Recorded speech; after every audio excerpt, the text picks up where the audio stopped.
Salut, c'est MDR, votre rendez-vous avec les comédies françaises, un podcast de We Love Cinéma. À MDR, on aime analyser et discuter des comédies françaises. Et aujourd'hui, on va parler, non pas de Ventilo, mais de Frigo avec Yves. À mes côtés, j'ai la très fraîche hip-hopeuse Virginie Adan. Salut Daniel. Et le très connecté Hugo Alexandre. Salut Daniel. Vous allez adorer Yves. Yves a une hygiène de vie irréprochable. Yves est un artiste. Yves est drôle. Pourquoi m'avoir dit que vous étiez policier au téléphone ? Je suis musicien, je fais du rap. Yves est un exemple pour les jeunes. Parce que tous tes potes, là, sont en train d'exploser sauf toi. Tu comptes vivre de quoi, exactement ? Tu comptes vivre de quoi, exactement ? J'adore ce petit regard vraiment condescendant de Catherine qui est en train de manger devant son grec frites ambulant, en train de faire la morale à ce pauvre garçon. Alors, qu'est-ce que Yves vraiment ? Yves, c'est un frigo qui finit dans la cuisine d'un rappeur. Dans la cuisine de la grand-mère d'un rappeur. C'est vrai, dans la cuisine de la grand-mère. À Saint-Nom-la-Bretèche. Je pense qu'il faut redire les choses, les remettre à leur place. T'as étudié le dossier. Et qui est incarné par William Lake Beale. Il s'appelle Jérém, en plus, il commence déjà avec un handicap quand même, puisqu'il ne sait même pas un prénom. Et c'est une start-up qui lui file ce frigo connecté, qui va, au fur et à mesure, lui dicter sa vie. Et s'en suivre toute une sorte de péripétie, puisque le frigo va devenir de plus en plus intelligent. Virginie, qu'est-ce que t'en as pensé ? Déjà, Yves, c'est une certaine idée de la France, j'ai envie de dire, parce que les États-Unis nous ont donné Her, et la France a transformé Her en un frigo. À tel point qu'il y a une référence à Scarlett. Il y a une référence à Scarlett Johansson que j'ai trouvée bienvenue, évidemment. Enfin, c'était la référence évidente. Mais en fait, je trouve que sur le concept, qui est hyper décalé, etc., c'est vrai que l'idée est drôle. L'idée est très drôle. Après, moi, je reconnais que j'ai pas trop ri pendant le film. Je préfère le prévenir. Et que dans la salle dans laquelle j'étais, il n'y a pas beaucoup de monde qui a ri. C'était décalé, hein. C'était un peu... C'était très décalé. Et je pense que justement, le décalage a pu en dérouter plus d'un. Et à la fois, c'est peut-être une bonne nouvelle aussi. En fait, ce que je me suis dit en regardant le film, c'est j'éclate pas de rire, mais je me suis dit, on reproche tout le temps au cinéma de recycler des vieilles recettes, etc. Et finalement, là, c'est relativement original, modulo, Her, et puis le principe de l'intelligence artificielle. De toute façon, c'est pas non plus nouveau au cinéma, mais en fait, je trouvais que c'était quand même assez original et qu'il y avait des choses qui étaient très réussies. Donc voilà. Toi, Hugo, qu'est-ce que t'en as pensé ? Toi, je te sais très client de Benoît Forjard. Oui, et c'est sûr qu'il a un ton très très particulier et que ça on peut pas lui enlever et qu'il a gardé dans Yves. Et moi j'avais vraiment adoré son précédent Gaz de France avec Philippe Catherine. Je trouvais vraiment qu'il y avait un truc très très frais et il y avait une idée de scénaristique ou une idée à la con toutes les minutes, des personnages totalement délirants et tout. Et là je trouve que le concept du film est super. Mais comme tous les films avec concept, enfin comme la plupart des films avec concept, je trouve que sur la longueur, ça ne tient pas. C'est-à-dire qu'il n'arrive pas, contrairement à Spike Jonze dans Her, à aller plus loin que l'idée de départ. Et moi, ça me fait quand même pas mal marrer. Il y a des scènes assez drôles, il y a des trouvailles sympas. Mais par exemple, dans Her, il avait inventé tout un monde, le monde du futur, en fait, dans lequel il y a cette intelligence artificielle. Là, le monde de Yves, c'est notre monde. Ah, on est en banlieue parisienne, as of 2019. Hein. Contemporaine, ouais. Voilà, c'est ça. Et en fait, il s'appuie pas vraiment sur un univers, burlesque. À part la start-up qui est Digital Cool. Digital Cool. Il est toujours très très fort sur les noms. Ouais. Dans Gaz de France, il y a un robot hyper perfectionné qui s'appelle Pitivier, par exemple. Ça, j'adore. Il y a un personnage qui s'appelle Dizier Deschamps. Avec un Z. Et apparemment, il y a un moment, il dit, vous appelez quoi, Didier Deschamps ? Non, Dizier. Et ça me fait hurler. C'est très très con et très très drôle. Et il y a beaucoup moins ça, je trouve, dans ce film, beaucoup moins de petites idées de merde, quoi, mais drôle, quoi. Alors moi, je trouve que ça repose évidemment sur le duo en fait entre William Lake Beale et ce frigo en fait qui est joué par Antoine Gouy, d'ailleurs au début était pas crédité, et maintenant il est recrédité sur toutes les affiches. Tu sens qu'il a, genre, on s'est rendu compte de l'importance de. Mais il était là aux présentations du film, notamment à Cannes. Il y avait le frigo sur scène et il y avait le mec qui répondait. Bon, il disait c'est le frigo qui répond, mais. Et il a déjà tchatch en plus. Comme quoi, dans la vraie vie reproduit le film, puisque c'est lui qui a volé la vedette. C'est le principe du film, c'est qu'au fur et à mesure, le frigo va prendre de plus en plus de place. Il va analyser en fait son utilisateur, et il va comprendre exactement quels sont ses besoins. Oui, le truc c'est qu'en fait, Benoît Forgeant, il s'est basé sur l'une des 3 lois de la robotique d'Asimov, notamment la loi qui dit que un robot qui voit quelqu'un en difficulté, un être humain, est censé l'aider. Et en fait, comme ce rappeur est nul à chier, le robot va l'aider en composant des bonnes chansons. Et c'est lui qui va devenir une star, quoi. Et ça, c'est une plutôt bonne idée. Il se retrouve à faire de l'Eurovision, qui est l'une des bonnes scènes du film, d'ailleurs. Et c'est assez touchant, ceci dit, cette scène à la toute fin où il explique quand même, enfin, sans spoiler, où il explique comme, c'est pas à la toute fin d'ailleurs, quand il dit, mais en fait, moi, je suis la version, si ça avait pas été un loser, il aurait été capable de dire tout ce que je te dis, et en fait, je suis juste un prolongement de ce mec-là, en fait, et ça reste un peu fidèle à cette vision-là de la robotique aussi. Je dois vous faire part d'une scène qui m'a fait vraiment mourir de rire. C'est la scène où le frigo Yves est chez les autres et il rencontre un autre frigo et il y a une discussion de IA et l'autre frigo est vraiment teubé. Oui. Et c'est à se pisser de rire, quoi. C'est à se pisser de rire, mais en même temps, en plus, je trouve ça malin. En fait, l'idée, c'est comme j'étais chez un peu un loser, j'ai dû compenser pour lui, donc je suis devenu vachement plus intelligent. Si j'avais été chez quelqu'un de plus intelligent, de plus dans la réussite, j'aurais pas eu besoin, je serais resté débile comme les autres, en fait. C'est quelque chose qui est pas mal là-dedans. C'est ultra drôle et presque ultra tragique, parce que ça veut dire que même les objets, au fait, sont assujettis à l'éducation et à l'éducation qu'on leur donne. Enfin, genre, si tu réfléchis, moi, franchement, j'ai vraiment ri, et si je rigole avec le film, mais si tu réfléchis, en fait, c'est que des trames ultra dramatiques. C'est comme le fameux bot Twitter, là, qui était devenu néo-nazi, parce que c'est un bot de Microsoft qui avait été lancé sur Twitter. Et en fait, évidemment, il y a d'énormes trolls qui sont venus lui parler et tout. Et en fait, il était censé apprendre des conversations qu'il avait. Il était devenu néo-nazi au bout de 2 jours. Je crois que j'avais vu ça. Oui, non, là, on n'est pas dans le frigo. Il n'y a pas de néo-nazi. Il n'y a pas de portée politique. Il y a une machine à laver allemande qui chante hyper bien. Ouais. Et qui fait du métal parce que l'Allemagne. Ouais, mais elle fait un métal très, très, Nadina Love, c'est-à-dire elle est très, tu sens que c'est très Eurodance. Et c'est un aspirateur qui représente le Portugal, je voulais quand même qu'on le rappelle, et une machine à expresso qui représente l'Italie. Ouais, l'aspirateur c'est un peu limite. Mais franchement, drôle. Vous parliez de comédie high concept, c'est une comédie qui va, je trouve, au bout de son propos, puisque on va peut-être en parler en deuxième partie, mais bon, à un moment, le frigo, il se dit qu'est-ce que je peux faire de ma life, et du coup, il se met à faire du saut en parachute, ce qui est la chose que font en général les gens quand ils disent qu'est-ce que je peux faire de ma life. Le frigo, il a sa midlife crisis en fait, quoi. Et franchement, c'est que des éléments qui me font rire, en fait. C'est ça qui est assez rigolo. Et pourquoi moi j'ai plutôt aimé. En fait, effectivement, il y a 2-3 bonnes idées. Et je trouve que c'est la partie drôle du film. Moi, je trouve que le film est un peu pollué par une espèce de comédie romantique qui naît très, très, très vite, en fait, parce que la représentante de la start-up, dont j'ai encore oublié le nom, là, comment c'est Digital Cool, qui s'appelle So, d'ailleurs, qui a eu aussi un nom un petit peu bizarre. Et le produit s'appelle le Freebot.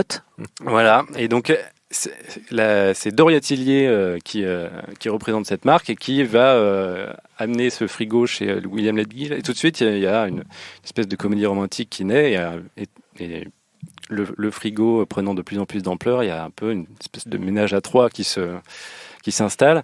Et je trouve que c'est pas méga pertinent dans le thème, quoi. Enfin, pourquoi raconter ça ? Ce serait presque plus intéressant de raconter une bromance entre un mec et son frigo connecté. Je suis d'accord, quoi. Ça pollue un petit peu le rythme, et pour rebondir sur ce que tu disais aussi sur ça, c'est que moi je pense qu'au bout d'une heure j'ai commencé à regarder ma montre, en fait, donc à la fois l'idée elle est très bonne, mais moi à un moment je voyais pas où ça nous menait, en fait. C'est ce que j'appelle le cap Quentin Dupieux en général, c'est le moment où le high concept est allé vraiment un petit peu loin, et où tu dis wow, quand est-ce que ça va me ramener.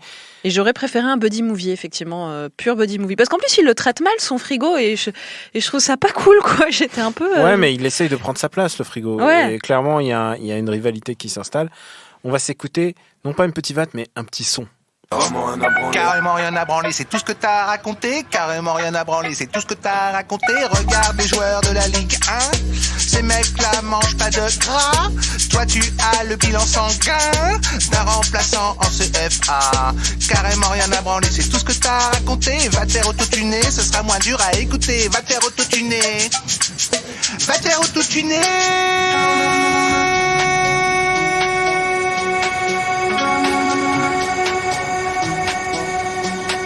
Carrément rien à branler, carrément rien à branler. De faire un refrain, je m'en bats les reins. Je sens pas l'heure, hein. Alors, c'est pas un extrait Non, du parce film. que là, c'est Philippe Catherine qui. C'est Philippe Catherine qui rappe, et en fait, c'est le clip Rien à branler qui est disponible sur YouTube. Et c'est un clip qu'ils ont tourné dans le métro. Sur la ligne 3, ils ont fait 2 allers-retours de ligne 3, et ils l'ont tourné au téléphone portable. Et leur twist, c'était de dire, si jamais il y a un problème, ils disent, c'est un enterrement de vie de jeune fille. Il y a des meufs avec des perruques roses et tout, et c'est plutôt rigolo. Et du coup, Philippe Catherine fait son petit. D'accord. Est-ce qu'on l'entend pas dans le générique, ce truc? Parce que, alors, il y a peut-être pas Philippe Catherine dans le. On n'entend pas Philippe Catherine dans le Est-ce qu'il y a générique. plusieurs versions du Peura? Je sais pas. Il y a les deux versions, de toute façon. Il y a sa version, Il y a sa version à lui, low cost. la version garage, et puis il y a la version Yves.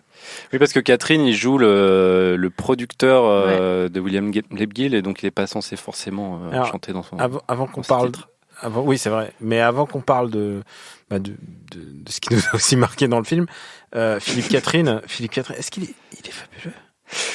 Ouais, mais là, je le trouve un peu en sous-régime dans ce il film-là. essaye d'être discret, mais putain, mais moi, quand il dit sa phrase de tous tes potes ils ont percé et toi tu stagnes, genre, mais d'où il sort, Non, d'où il sort des répliques comme ça? Il le fait très bien, mais c'est du génie pur, quoi. Je trouve son rôle est pas très intéressant, et il est peut-être sous-utilisé en fait. Disons que le truc avec Philippe Catherine, c'est qu'il y va à fond les ballons. C'était sa super année l'année dernière, puisqu'il a eu Le Grand Bain. Ouais. Il était dans Le Monde est à toi, qui est quand même une très chouette comédie. Il était dans Le Poulain. C'était aussi en fait, Philippe Catherine, faut pas l'avoir en rôle principal, faut l'avoir en sidekick, un peu délirant. Oui, en fait, c'est vrai, un il faut peu peut-être lunaire. pas trop de Philippe Catherine non plus. Il faut un juste milieu entre ce qu'on voit dans Il Yves. faut l'avoir et, en sniper, quoi. Et je trouve que c'est ce qui fonctionne dans le film. Alors maintenant, on va juste dire, il y a des scènes marquantes. Ah, il y a des scènes, autant j'ai pas énormément ri, autant je pense qu'il y a des scènes que j'oublierai jamais de ce film. On va spoiler un chouïa, mais Oui. moi, la scène de l'assassinat.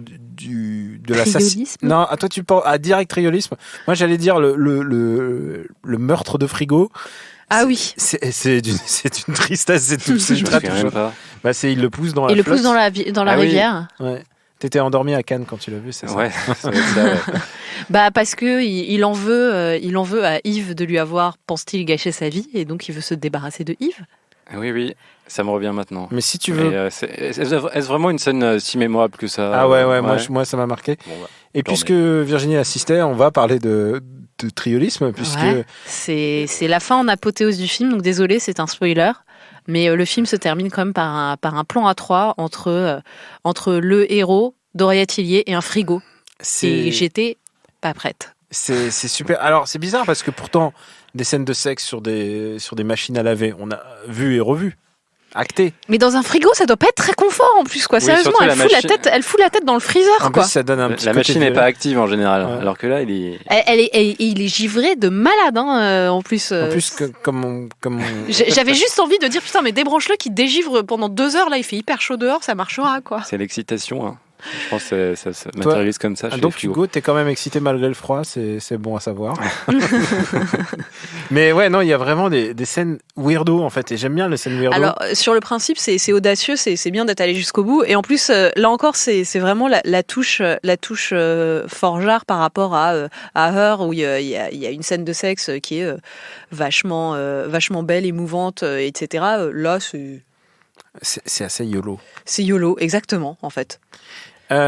Bon bah écoute, désolé d'avoir spoilé, mais en même temps peut-être que tu sais quand tu leur vends du sexe, tu te dis à la fin il y a du sexe, Ouais. et c'est une scène vraiment étonnante et je dirais pas excitante, mais vraiment genre qu'est-ce que c'est qui se passe, et Ouais. et c'est vraiment, et c'est filmé de manière sirupeuse, j'ai envie de dire. Je vois pas C'est d'autre ça, mot. c'est un peu filmé façon téléfilm M6 Non, mais du vendredi soir tard, mais juste M6, hein, Mais pas Pornhub ou quoi que ce soit, c'est vraiment mais M6. quoi. volontairement, hein, clairement, Ouais. il y a une vraie volonté artistique. Et enfin, moi, je trouve que ce film est assez ambitieux. Alors maintenant, vous allez me dire, les loulous, combien vous mettez pour aller le voir? Virginie, tu commences? Bah là, moi j'ai mis la place. Je pense pas que j'aurais. Et dis pas des bonus fraîcheur parce qu'il fait très chaud et tout ça. Bah déjà, au moins il y avait l'avantage que j'avais quand même ce bonus fraîcheur malgré tout. Non, il y a des idées très, comme tu dis, très ambitieux. Il y a des bonnes idées. Le truc étant que je me suis quand même ennuyée, donc ouais, je mets une place en tarif très réduit quand même. Donc une place fête du cinéma. 6 €. Ah non, c'est 4 €. Hein, Une place fête du cinéma. Attends, tu sais quoi? Je trouve que c'est un pur film de fête du cinéma en Mais fait. pour 4 €, tu vas voir soit ça, soit Lucie, soit Anna, le prochain Luc Besson. Tu vas voir ça quand même. Alors, c'est quoi un film fête du cinéma? C'est un film 4 où €. tu C'est vas le film parce que tu serais jamais allé voir, mais comme t'as ton passeport, t'y vas quand même et t'as peut-être une bonne surprise. Ok. Ouais, j'aime bien le concept. Et alors toi, Hugo? Eh ben, je salue quand même le geste artistique, Ouais. l'idée de départ qu'il fallait avoir quand même. Et j'ai ri 2-3 fois, donc un petit 4 €, ouais, 4-5 €. Toi aussi, t'es sur un film fête du Je cinéma. suis sur la fête du cinéma, ouais. Et moi, je file tarif plein. Moi, j'ai vraiment beaucoup aimé. Moi, c'est un film qui m'a vraiment transporté. C'est un film dont j'aime bien les acteurs. Il y a un chien à un moment, il est trop mignon. Donc un chien et un frigo, c'est un peu le.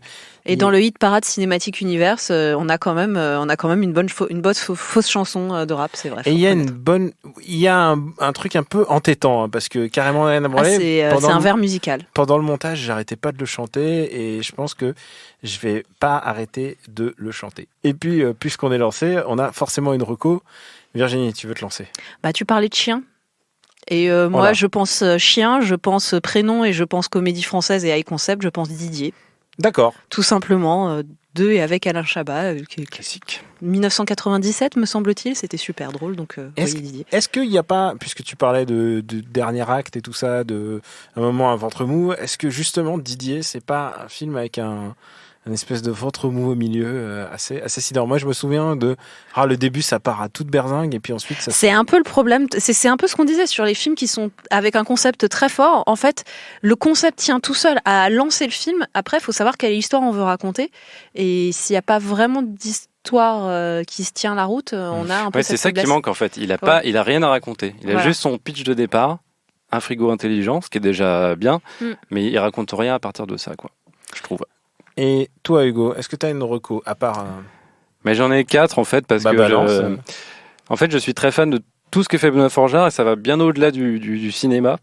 C'est-à-dire qu'il a réalisé des clips, par exemple, il a réalisé le clip d'Alka Balbir featuring Philippe Catherine qui jouent tous les deux dans le film et qui sont dont je suis en couple dans amoureux le tous film, les deux, en fait, deux. Et ce clip s'appelle Mon mec et c'est très très drôle.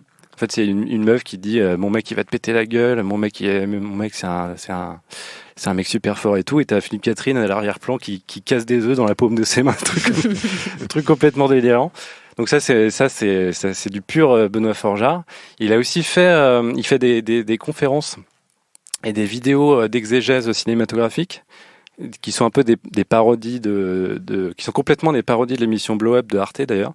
Donc il a fait par exemple L'acier chez Éric Rohmer ou La laine chez Luc Besson, et il prend son petit ton docte de critique cinéma et c'est méga drôle. Il a fait une conférence qui est visible sur Dailymotion qui s'appelle Faut-il craindre qu'un cinéma extraterrestre surpasse le nôtre? Ça dure 1h30 et c'est n'importe quoi pendant 1h30. Par exemple, tu as des considérations comme le fait que sur certaines planètes, il y a des lunes qui font 10 fois la taille de notre lune. Donc du coup, ça crée des scènes romantiques vachement plus puissantes. Et donc du coup, ça crée... J'ai grave envie de forcément. voir cette conférence. Voilà. Et ce qui est drôle, c'est que la conférence, les gens rient pas trop non plus. C'est un peu comme Yves. Bah, c'est-à-dire C'est un humour très c'est un particulier. humour bizarre en fait. On se dit mais pourquoi il dit ça? Enfin, Ouais, il y a- c'est ça. Et en plus, il le fait de manière très très sérieuse dans la conférence, donc c'est assez spécial. Et donc il y a le film Gaz de France. Quand je l'ai vu, j'ai été conquis tout de suite. Donc c'est l'histoire du président de la France, qui est joué par Philippe Catherine, et qui est C'est notre président de notre présipoté. voilà, et qui est très très nul à l'oral. Et un jour, vraiment, il fait une conférence de presse catastrophique où à la fin, il se prend un pigeon mort sur la figure tellement il est nul.